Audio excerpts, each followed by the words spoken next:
Greetings. Since we are living in quite peril times, I am going to read to you from Teachings of the Buddha, the chapter 4. It's not very long, just 4 pages, very small pages. The print is quite okay. 4 pages. The reality of human life.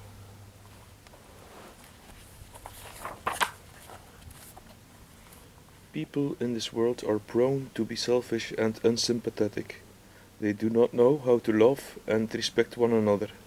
They argue and quarrel over trifling affairs only to their own harm and suffering, and life becomes but a dreary round of unhappinesses. Regardless of whether they are rich or poor, they worry about money, they suffer from poverty, and they suffer from wealth. Because their lives are controlled by greed, they are never contented, never satisfied. A wealthy man worries about his estate if he has it one. He worries about his mansion and all his other possessions. He worries lest some disaster befell him, his mansion burn down, robbers break in, kidnappers carry him off. Then he worries about death and his disposition of his wealth. Indeed, his way to death is lonely and nobody follows him to the death. A poor man always suffers from his insufficiency, and this deserves to awaken endless desires for land and a house, being aflamed with covetousness, and he wears out both his body and mind, and becomes to death in the middle of his life. The whole world seems pitted against him, and even the path to death seems lonesome, as though he has a long journey to make and no friends to keep him company. Now there are 5 evils in the world. First, there is cruelty. Every creature, even insects, strive against one another. The strong attack the weak deceive the strong. Everywhere there is fighting and cruelty. Second, there is a lack of a clear demarcation between the rights of a father and a son, between an elder, a brother, and a younger, between a husband and a wife, between a senior relative and a younger. On every occasion each one desires to be the highest and to profit of the others. They cheat each other, there is deception and a lack of sincerity. Third, there is a lack of clear demarcation as to the behavior between men and women.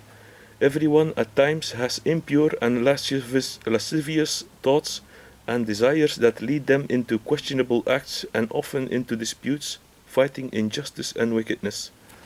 Fourth, there is the tendency for people to disrespect the rights of the others, to exaggerate their own importance at the expense of others, to set bad examples of behavior and being unjust in their speech, to deceive, slander, and abuse others. Fifth, there is a tendency for people to neglect their duties towards others. They think too much of their own comfort and their own desires. They forget the favors they have received and cause annoyance to others that often passes into great injustice. 3. People should have more sympathy for one another.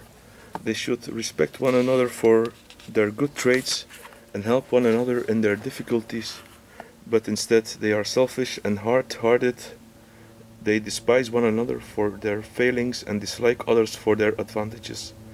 These aversions generally grow worse with time and after a while becomes intolerable.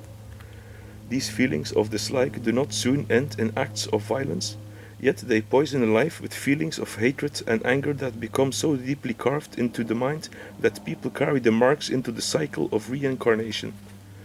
Truly, this is world of lust, and man is born alone and dies alone, and there is no one to share his punishment in the life after death. The law of cause and effect is universal. Each man must carry his own burden of sin and must go along to its retribution. The same law of cause and effect controls good deeds. A life of sympathy and kindness will result in good fortune and happiness. As years go by and people see how strongly they are bound by greed, habit, and suffering, they become very sad and discouraged. Often in their discouragement they quarrel with others and sink deeper into sin and give up trying to walk the true path. Often their lives come to some untimely end in the very midst of their wickedness, and they suffer forever. This falling into discouragement because of one's misfortunes and sufferings is most unnatural and contrary to the law of heaven and earth. Therefore, one will suffer both in this world and in the worlds after death.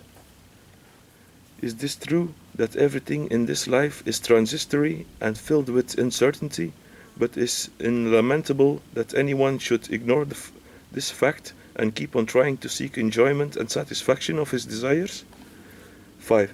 It is natural in this world of suffering for people to think and act selfishly and egoistically, and because of it, it is equally natural for suffering and unhappiness to follow. People favor themselves and neglect others. People let their own desires run into greed and lust and all manner of evil. Because of this, they must suffer endlessly. Time of luxury does not last you long, but pass away very quickly. Nothing in this world can be enjoyed forever. 6. Therefore, people should cast away, while they are young and healthy, all their greed and attachment to worldly affairs, and should seek earnestly for true enlightenment, for there can be no lasting reliance or happiness apart from enlightenment. Most people, however, disbelieve or ignore this law of cause and effect.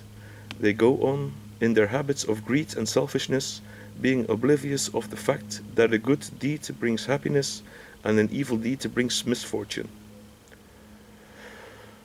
Nor do they really believe that one's act in this life condition the following lives and implicate others with regard to the rewards and punishment for their sins. They lament and cry about their sufferings, entirely misunderstanding the significance their present acts have upon their following lives and the relation of their sufferings have to the acts of their previous lives. They think only of the present desire and present suffering. Nothing in the world is permanent or lasting, everything is changing and momentary, unpredictable. But people are ignorant and selfish, and are concerned only with the desires and sufferings of the passing moment. They do not listen to the good teachings, nor do they try to understand them. They simply give themselves up to the present interest, to wealth and lust. From time immemorial, an incalculable number of people have been born into this world of delusion and suffering, and they are still being born. It is fortunate, however, that the world has the Buddha's teachings and that men can believe in them and be helped. Therefore, people should think deeply, should keep their minds pure and their bodies well, should keep away from greed and evil, and should seek good. To us, fortunately, the knowledge of the Buddha's teachings has come.